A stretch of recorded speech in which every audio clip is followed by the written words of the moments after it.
And for today, personal tip po, ang aking personal payo for today, kung pwede lang lahat isama, okay? Yan yung personal payo ko ngayong araw. Dahil kung pwede lang lahat isama ng family members natin o sa mga lakad natin, bakit hindi?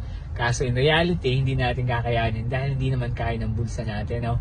Pero kung papalarin at kung sakali mo magkakaroon tayo ng enough budget para isama sila sa mga lakad natin, mga pinupuntahan natin, lugar, mga kinakainan natin, bakit hindi kung kaya ng budget?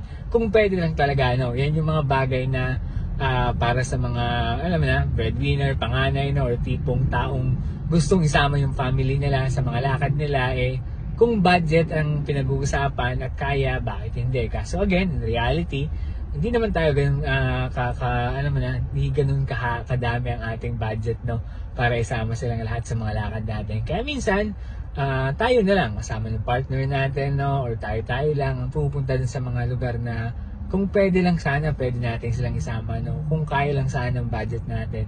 So honestly, isa sa mga pangarap ko sa buhay, yung maisama sila sa mga pinupuntahan namin.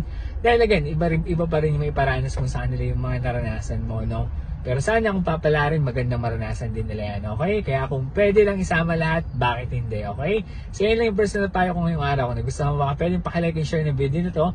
Pwede mo rin pala akong follow sa TikTok at pwede ka rin mag-subscribe sa YouTube ko na Ed for Today. Yun lamang, salamat!